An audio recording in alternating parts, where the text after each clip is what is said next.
All right, thank you very much. I'd first like to thank Mike and Ian for inviting me down here. Jaws is my absolute favorite movie, and any chance I have to talk about it, I was delighted to be invited down. And thank you all for coming. Just first of all, has anyone not seen the film before? That's amazing. I'm very excited for you and kind of jealous. Is it anyone's favorite film? Awesome, awesome. Good to be in good company. And is anyone lucky enough to have seen it in the cinema? There you go, Aaron. I'm very jealous of that too. I wasn't born when it came out, but as I was putting this presentation together, I realized that this first little section makes a bit more sense to be before the movie. And this is just a little background into the book, how that came about and how the movie came about and how Steven Spielberg came to direct it. So the book itself was written by Peter Benchley, pictured here. It came out in 1974, only a year before the film. Peter Benchley himself was an avid diver and very obsessed with the marine environment. He wrote several other screenplays like The Deep, which is another very good film. And it was inspired largely by the 1916 New Jersey shark attacks, where over a 12-day period in July, 4 people were killed by sharks and another one pretty badly wounded. And there was some theory that potentially it may have been bull sharks because a few people were attacked up a river in fresh water. But they did find a juvenile white shark that was caught offshore, and they did find some human remains in that shark, which kind of gave the inspiration for the idea it was a white shark, and potentially Jaws. So Richard Zanuck and David Brown were the producers, and they were very established in Hollywood at the time. Now, they actually acquired the rights to the screenplay in 1973, so before the book was even released. They were very well connected with local publishers around the Hollywood area, and they had heard some noise about this treatment and that the book was going to be very successful, probably a bestseller. So they secured the rights for $150,000 in 1973 and set about trying to establish a crew, a director, a cast, to get it all in place. And their idea was that the film should come out very soon after the book and while the book was still a bestseller to generate hype. So their initial choice of director was this man here, Dick Richards. He had, in I think 1971, directed a film called The Culpeper Cattle Company, a Western action adventure Western. And they were very impressed with his work there. They wanted someone who could do an action adventure film around the shark. But they had a lunch meeting with this guy, and they weren't very impressed with his ideas and vision for the film. And in particular, he kept referring to the shark as a whale. And despite the fact they kept correcting him, he insisted on calling it a whale. It was game over for Dick Richards. So then they moved on to Steven Spielberg, and they just worked with Steven Spielberg on his first theatrical release, The Sugarland Express with Goldie Hawn.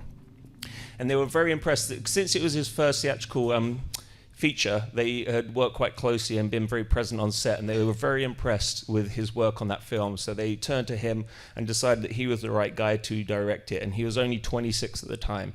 Prior to that, he had only directed a TV movie called Jewel about the truck. I don't know if you guys have seen it, where the guy is getting the salesman is getting stalked by a truck. And he was reluctant to do the film because he'd done Jewel and he'd just done the Sugarland Express, but he was worried he was going to get pigeonholed into being considered the thriller guy, the guy who makes thrillers about trucks and sharks. He was more keen to do a film called Lucky Lady with Gene Hackman, Liza Minnelli, and Burt Reynolds, but that was being produced by Fox. And since he'd done Sugarland Express with Universal, he was still under contract at Universal, and they exercised the right to retain him. And as such, he came on board with the film. So they needed to adapt the book. By this point, there was a full treatment of the book, a full draft, and they needed to adapt it into a screenplay. So initially, Benchley was given the first crack. He was keen to do this. He was very excited about the film.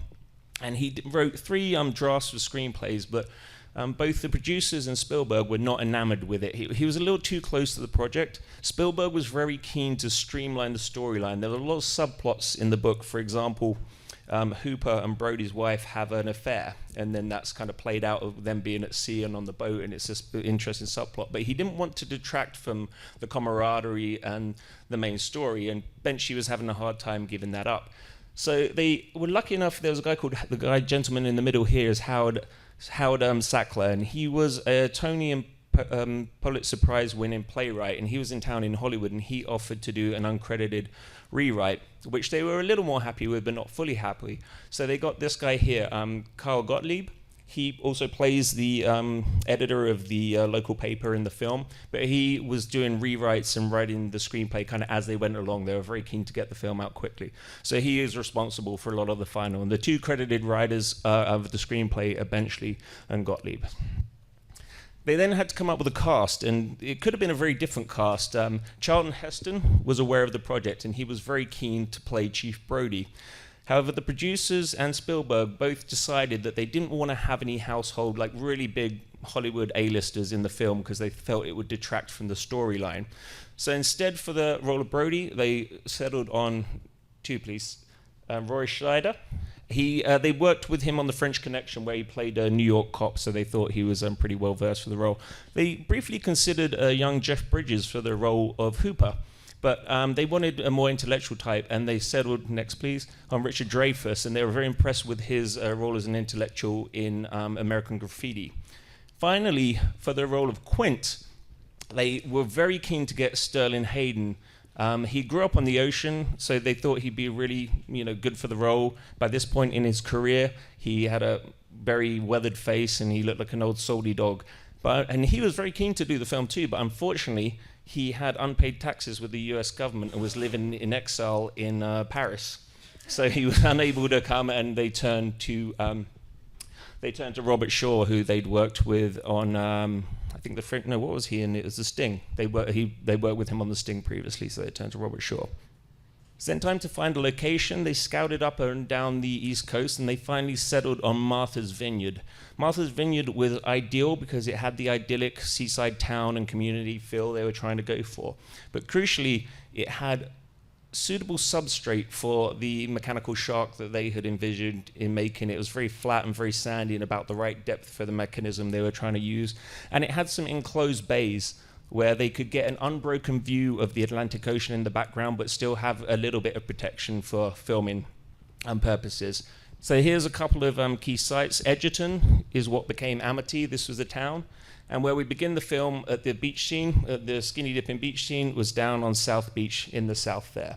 So this is obviously the very famous opening, and there's a little peek behind the curtain. If you go to the next slide, you can see this is how they achieved that back and forth swaying as if she was being dragged around by a shark. I'm going to leave it there. We're going to watch the movie, and then I'll talk a little bit after that. Thank you. All right. For those of you who hadn't seen it before, what do you think? I understand why we're celebrating it. Watching it then, it's like not watching it for the first time, but I'm never bored. There was a scenario, we have a research festival down in Miami, and we have a tradition that whenever we're out at sea, we have a Jaws DVD because it's old school, and we always watch Jaws at least once. And one of our participants hadn't seen the movie, so me and my buddy George, we put it on and forced them to watch it. They fell asleep after about 10 minutes. We'd been in the field all day, we were exhausted.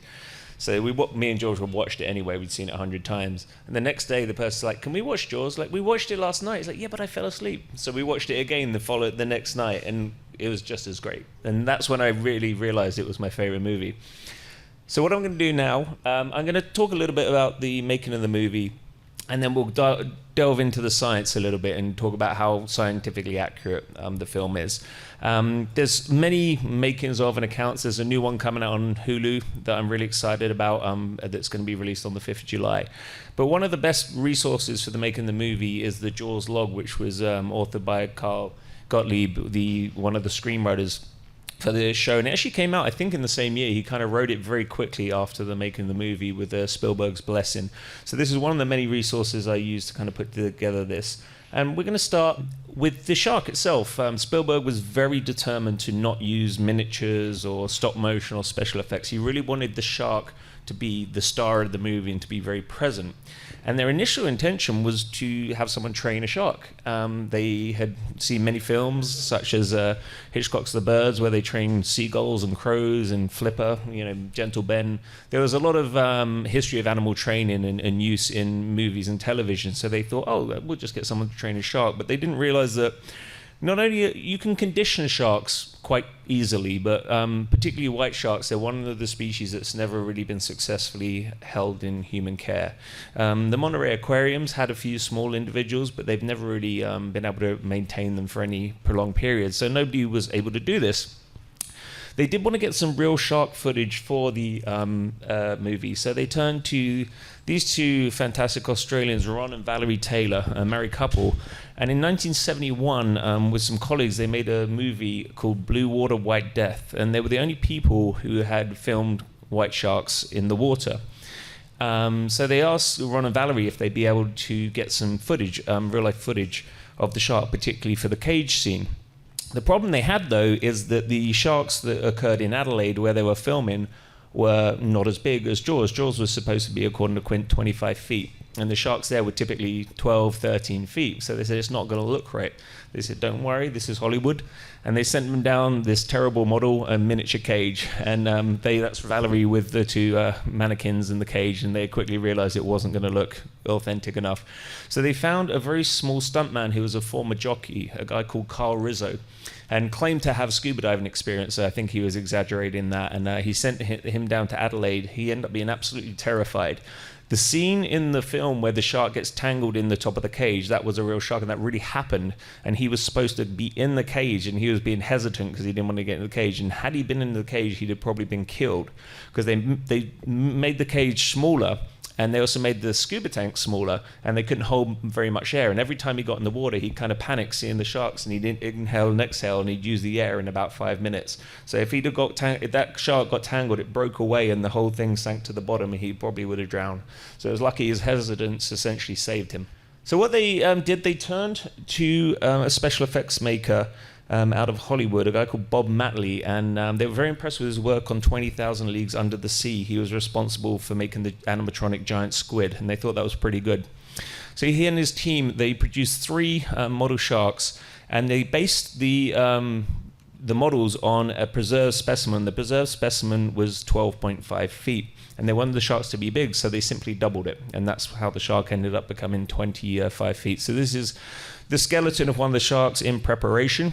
And this is one of the 3. They made 3 models. There was one that was open on the right-hand side. You can kind of see the inner workings, the pneumatic workings of the shark here. And it was complete on the left-hand side. So all the established left-hand side shots, this was the model. They had an identical one, which was flipped, so it was open on the left-hand side. So anything shot from the left-hand side, they used this guy, this one, and anything on the right-hand side used another. And then they had a more complete one, so all those scenes where the sharks film from above and swimming next to the boat, that was the kind of more complete model. And this is a kind of schematic drawing of how it worked. It was pretty complex. They had this big platform that the shark was mounted to, and it was about 20 feet tall, that arm. That's why Martha's Vineyard was selected, because it had suitable flat, sandy substrate that they could sink and raise this platform onto. The orca would be anchored at 4 points. There was through bolts through the hole, so they'd anchor the orca still and move the shark around the orca. And then there was a special effects barge that had all the pneumatics down. Then there was some people in the water filming, etc., and the camera barge. And that's essentially how it worked. And as I heard you mention, the shark was called Bruce, and he was nicknamed that by the crew, and it was a reference to Spielberg's attorney, Bruce Rammer, who is still his attorney to this day. So it was a very clever lawyers of sharks, ha ha ha. That's Bruce. So filming began in Amity. The scenes with the shark, the live sharks that Ron and Valerie Taylor shot, were filmed before the beginning of the shooting of the film. The production crew descended on Amity Island, or Martha's Vineyard, and essentially took it over. They rented out all the hotels. They hired a lot of locals to work in it, and they began shooting everything on land because they commissioned the building of Bruce. Everything was moving very quickly, but Bruce wasn't ready, so everything had to be done initially on land. Also, when they got there, it was May Day, it was early May, and the water was very cold, so they began... The first scene shot was actually the scene on the beach where they discovered the body at the very beginning, but then everything in the water had to wait because the water was too cold, so they started shooting everything on land in Edgerton. Spielberg insisted on using a lot of locals. These guys are very famous. What scene with the tiger shark? That was a real tiger shark, by the way. They caught it down in Sarasota. It's a 13-footer, and they flew it up. And they had to film with it for several days, and apparently it got very stinky, which I can attest to. Dead sharks really stink. And these guys were all locals and put together, and he really encouraged ad-lib throughout the whole thing. Then, by June, they'd shot everything on land. They started filming everything on the beaches. This is the famous shot where the boy is killed on the Lilo. And it was still pretty cold. The extras were pretty upset about having to keep getting in the water. A lot of them were wearing wetsuits underneath when they can, or having big jackets. But they did everything on the beaches, and there was nothing left to shoot on land, so they had to move to the water. They first started shooting all the established scenes with the orcas. The orca had been made. There was two versions, one that was a genuine boat and another one that was a prop that was on a platform that they can sink and raise for all the scenes where they were doing that. And they started filming all the interplay between the three characters at sea, the scene inside the cabin, the very famous scene with the scars. And I'm going to talk about that for a second because it's quite interesting. So this is Quint, and this didn't occur in the book. There was no mention of the Indianapolis in the book. And the reason for that was it was classified and nobody knew anything about it. But luckily in the uncredited rewrite by the playwright, he added this to, and it really helped build Quint's character, because in the book, Quint's character doesn't really have any motivation other than money. But in the film, that history with the Indianapolis, it gave him the motivation and the disdain he had for these animals, as they'd taken so many of his comrades at sea, and he had to go through that experience. So he really hates these animals and is out to kind of have a vendetta for them. Now, it was classified, and the way it came about is the playwright who did the uncredited rewrite of the screenplay came across this book, Shark, the Unpredictable Killer of the Sea, by Thomas Helm, and he was ex-Navy, so he had inside knowledge of the Indianapolis, and he included reference to the Indianapolis disaster in this book. So the playwright was able to take that out and give Quint that motivation from it. And if anyone hasn't seen it, in 1991, the Indianapolis files were declassified in the late 80s. They made a film for TV called Mission of the Shark. It's very good. I think they remade it with Nicolas Cage quite recently. I refused to watch that one, but this one is really, really quite a good film. And, he said, 1,100 men went into the water, 390 came out, the sharks took the rest. That's not exactly true. A lot of people drowned, they died of dehydration. They were in the water for 5 days because it was classified. They didn't show back up and nobody missed them, so they were in the water for a long time. They killed each other. They went crazy. They started drinking the seawater. It drove them insane. They started drowning each other. So the sharks did seemingly take a lot, and it was a pretty bad disaster. And one really crazy thing I saw in one of the documentaries, this one you can find it on Netflix, the shark is still working. According to Richard Dreyfuss, he could have been exaggerating, and I can't verify this. But supposedly, when the film came out, Peter Benchley got a call from his live-in housekeeper, and she said, "I can't come to work tomorrow." And he said, "Why?" And he said, "I just saw the film, and my son was on the Indianapolis, and I never knew how he died until now." I don't know if that's true, but that's pretty insane if that is true. So this is kind of Bruce. This is the platform that would be sunk to the bottom, sit on the bottom, and they move it around. But the special effects crew had requested 13 weeks to test the shark, but the scheduling was insane. They were trying to move forward. They didn't get any time. So as soon as it was ready, the shark was in the water. But they had many problems. They hadn't really worked in the water with it. Salt water is really tricky with anything mechanical, and it would constantly break. And that gave truth to the expression "the shark is broken," which is very famous. There's currently a play on Broadway, I think, about the making of the film called "The Shark is Broken," but it heavily delayed production. It actually increased production on site by around 2.5 months, and the film was supposed to be finished by the 15th of June, but they didn't actually get finished till around the end of September. And that's also one of the reasons you don't see the shark for so long in the film. You don't actually see the shark properly until this scene to get a really good shot of it, and that's 121 minutes into the film. Now, Spielberg was very clever. He did a similar thing with Jewel, where you never saw the driver of the truck, and it builds that suspense. But originally in that initial scene, you were going to kind of get a glimpse of the shark. But you didn't see it because it wasn't working, and I think it really benefited the film. And they had to use other techniques like the barrels. The reason the barrels featured so heavily is so you could know the shark was there when the shark wasn't working, and they were able to film with the barrels and build that suspense, which was really great. But eventually they did get the sharks working. The Bruces started working. They were able to finish up all the shots. They finished up in September. This was 1974. They went back to Hollywood. They had to do some minor reshoots on some sound stages, like the scene where they find Ben Gardner's boat. That was done on the sound stage. But everything was essentially done, and they had all the footage in the bag. Next, this isn't a very high-resolution picture, but next was to score the film. And Spielberg had worked with John Williams on the Sugarland Express, so he was brought in to do the score. And quite famously, he saw the drafts of the film, and he thought, he obviously very talented man, but he was like, this is a very primal film, so I want the soundtrack to be very primal, very basic and very primal. So when Spielberg went to meet him after he'd composed the theme to Jaws, he played it just with 2 fingers on the piano, and Spielberg thought he was joking and was very upset. He wanted something more complex. But John Williams, he really put his foot down and said, no, that's not right, this isn't what the film needs. And he was obviously very right, because not only is it a great soundtrack, but also, again, you didn't see the shark, but you know the shark is there because that music starts to dun and dun. It tells you the shark is there, and it builds that suspense. So the test screenings with test audiences, they did a few in Texas. They went incredibly well. They had really, really good response. So the studio put a lot of money into promoting the film. It was the first time that they'd ever run a trailer on TV for a movie. And also, they were originally going to release it in a few cinemas and stagger the release. They decided to release it en masse. And initially, they were talking about releasing it in 600 or so screens nationally at the same time. But they actually decided to reduce that number to keep interest, to keep lines, and keep interest and hype around the film. The book was still doing very well. It's still a #1 bestseller, which was very helpful.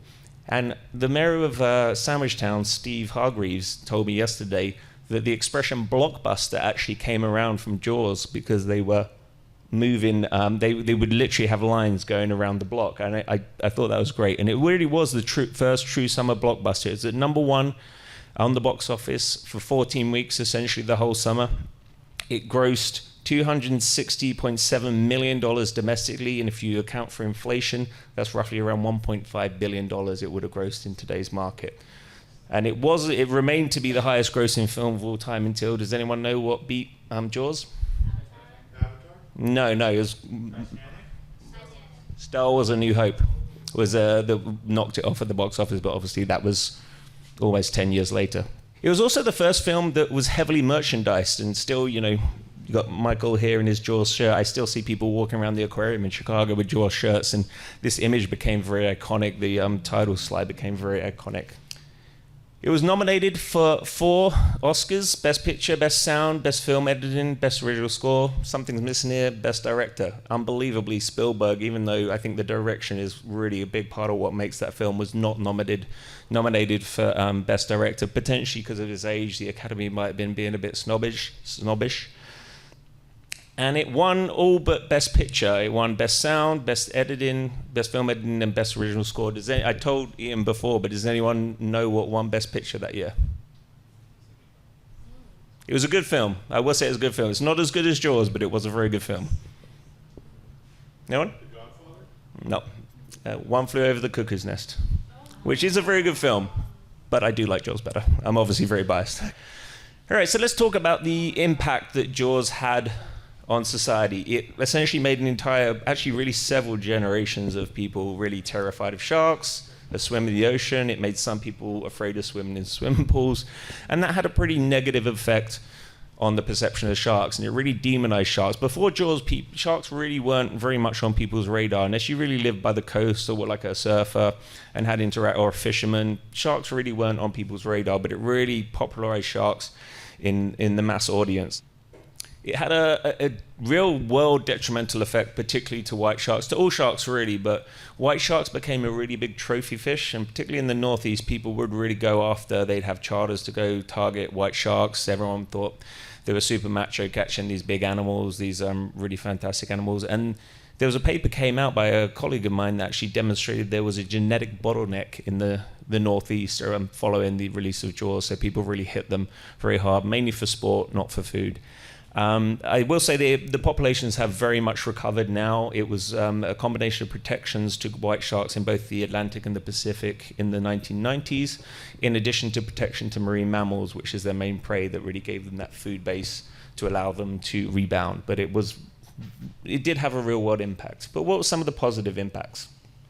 Oh, actually, before I say that, this is a picture of Peter Benchley and his wife Wendy. he had a lot of guilt. He often said if he knew what he knew now, he wouldn't have written Jaws because of the effects it had, and he carried a lot of guilt, and Spielberg did too.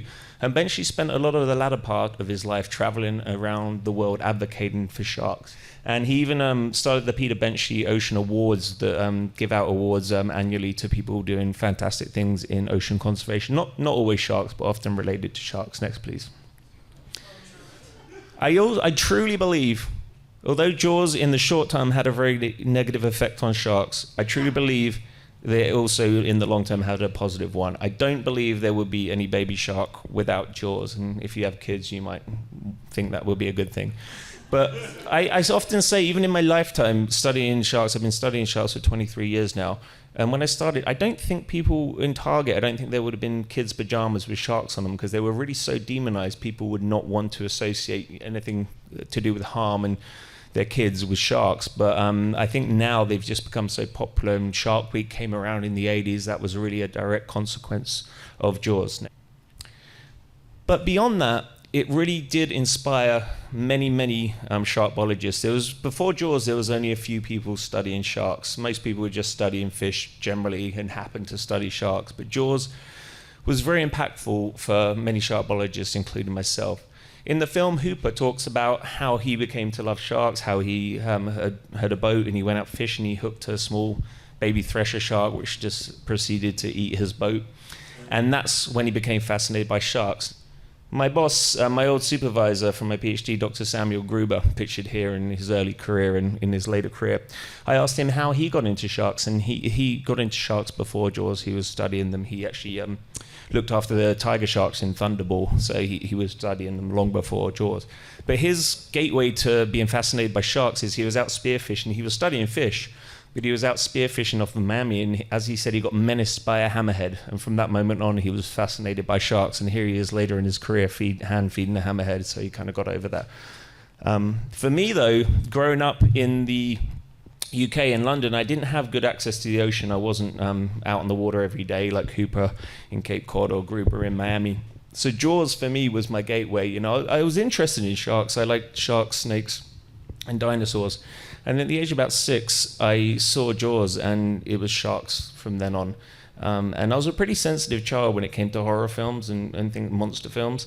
Most things like this would have kept me up I'd been sleeping with the lights on for weeks. But after this film, I was just absolutely locked in and focused, not scared at all, and just absolutely fascinated. And if you talk to any shark biologist, you'll find that to be the case. They all love Jaws. I've been seeing tons of stuff with the 50th anniversary of all shark biologists posting how Jaws influenced their career, and it really is fantastic. So my true benefit here is I'm a shark scientist, and I can kind of fact check some of the films. What did they get right, and what was very much artistic license? Well, they did have scientific advisors. They had the National Geographic Society, and Leonard Capagno, who is a really good shark biologist. He wrote this book, Sharks of the World, so you think they had pretty good advice, and they did get a lot of things right. Some of it was a bit artistic license, so we'll go through a few of those now.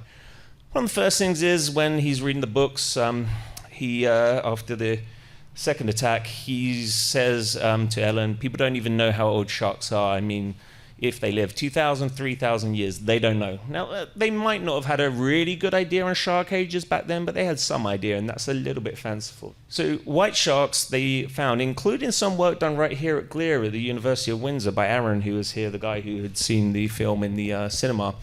They used bomb carbon to date white shark vertebrae, and they found, previously they were thought to be about anywhere from 25 to 50 years. They found that they're more likely to achieve ages of around 80 to 100 years. And quite famously, the Greenland shark, which is also studied here by Aaron, myself, and a few others, has been found to potentially live to 250 to 350 years old. So they do get really old, but not quite in the 2,000 to 3,000 years.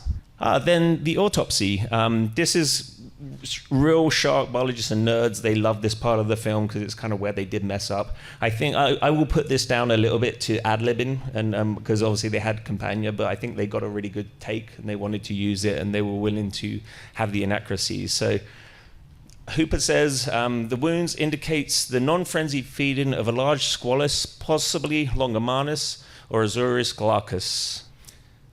Could it be a large squalus shark that caused those wounds to that lady? No.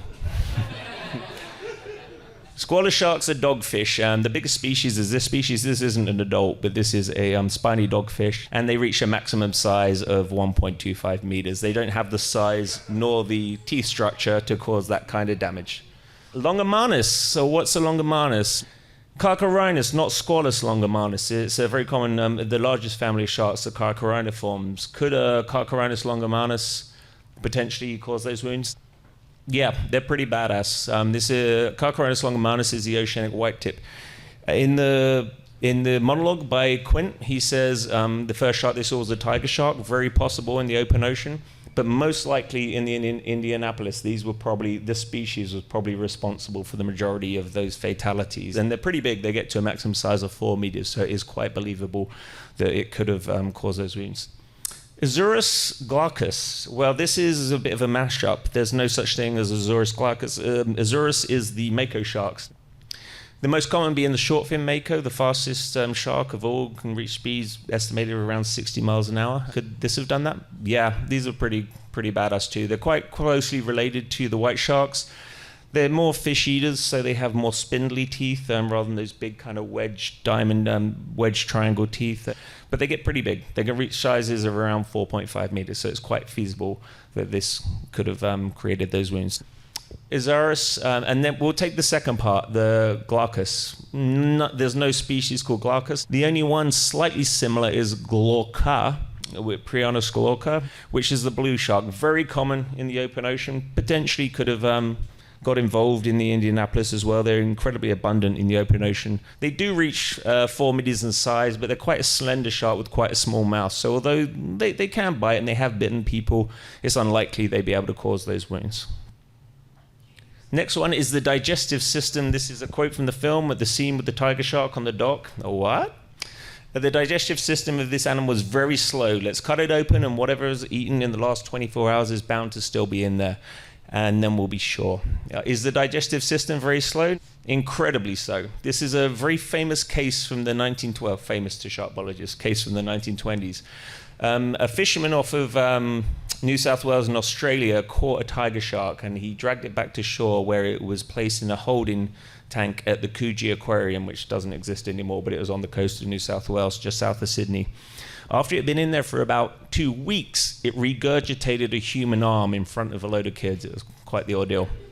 And the arm not only was still in there after 2 weeks of this shark being in the aquarium, so it had been holding this arm in its stomach for 2 weeks, it had a tattoo on it, and it was not degraded enough that they were able to tell what that tattoo was. And the arm regurgitated by the tiger shark was used to convict some murderers of this gentleman who was a boxer who'd been killed by the local mafia. So yes, they do have a very slow digestive system, and that's common for open ocean species. So moving back to the stomach contents of the tiger shark when they have dinner and then finally cut it open. Could there be a license plate inside of a tiger shark? The first thing that always interests me about this scene is when he first cuts the shark open, there's all that white liquid, which I'm pretty sure they use milk, that comes out. And as a young person interested in sharks who became a shark biologist, up till the point when I was in my mid-20s, when I first cut a shark open to see what was in its stomach, I still to that point thought all this white liquid, milk-like liquid, was going to emerge from the shark, and that's just not true. But they wanted to have the effect. But there's several things in the stomach. There's a couple of tuna, there's a tin can, and there's a license plate. So would a tiger shark really potentially a license plate? Yeah, they do. They say they're kind of like a garbage can, and we often refer to them as the garbage cans of the sea. They basically will eat anything. They're very diverse in terms of their food. They eat turtles, they eat birds, they eat fish, they eat conch. They eat anything they can get there and find. And we think that part of the reason that they eat such weird stuff is in the open ocean, they'll often follow boats around, and people will throw trash over the side of the boat, and they'll just eat whatever they kind of come across. So it's quite feasible, and this license plate was actually pulled out of a tiger shark, and this is on display in the California Academy of Science.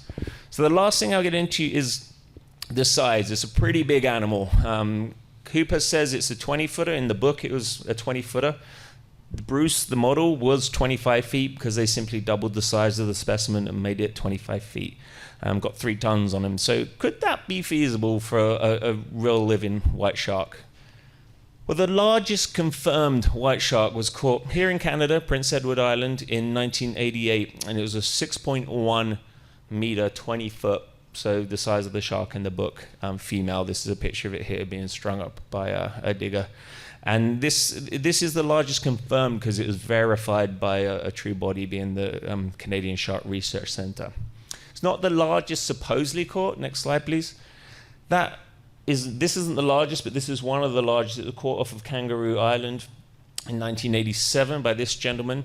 It was a 6.9 estimated meter female, around 23 feet. The reason it was estimated, it was too big to lift onto the boat. He didn't have a crane, or he couldn't bring it back to shore. He was pretty far offshore, so he cut off the head and the pectoral fin, obviously very large. And the size was estimated relative to the size of the boat. So quite believable, but fishermen tend to exaggerate. And supposedly the biggest ever caught was actually caught in the Mediterranean off of Malta.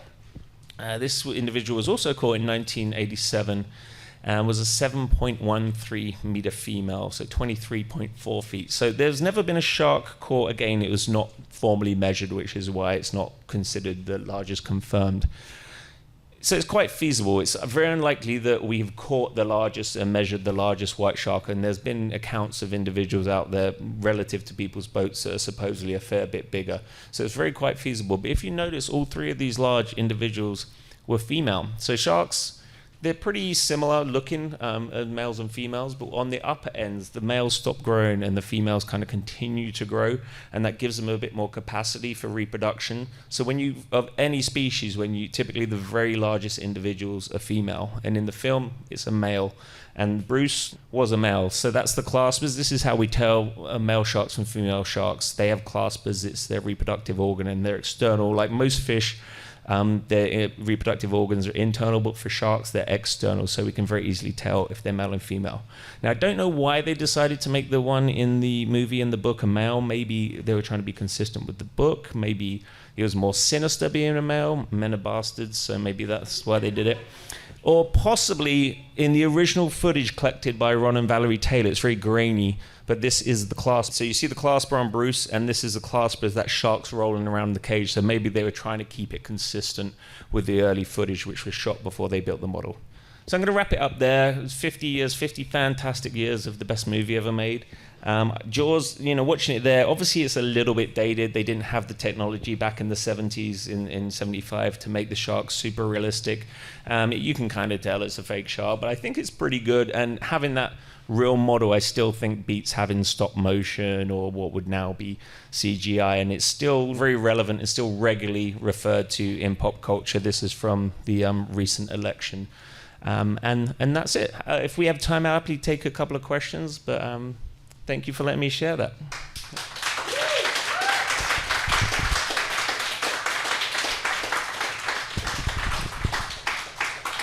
I don't know if we have time for that, Michael, if you want to move straight on. I have a question. Yeah. Has there ever been talk by Spielberg of going back and George Lucas seeing the film and fixing the special effects? Has that ever been mentioned? I've not heard any reference to that, and I hope he doesn't, because I really think it. Yes, you can tell, it's a fake shark, and it has the only thing that's really inaccurate from an aesthetic perspective, it has those jowls, and they had to do that to put the hinges for the mouth in, so they had to have it there. But people seem to like the jowls, it's a funny thing with Jaws. But I think he would have done it, and if he was going to do it, he'd probably do it now for the 50th anniversary, so I really hope he doesn't. And one really quick fun fact, they had two sets of teeth for all the Jaws. The ones where Quint was getting eaten, they were like soft rubbery teeth, where there's the other one, and this where Spielberg's lying inside of Bruce, but they also had a hard one for the other shots.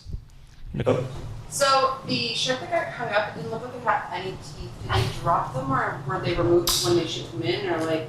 No, the tiger shark, it was a real tiger shark, so they wanted to get a big shark, and they commissioned some local fishers to try and go catch a shark, and they told them they could, but they came back with some small blue sharks that weren't very big. So they commissioned some guys down in Sarasota in Florida to go out, and they went out for one day, and they came back with a 13-foot tiger shark, which got flown up. So it was a real shark.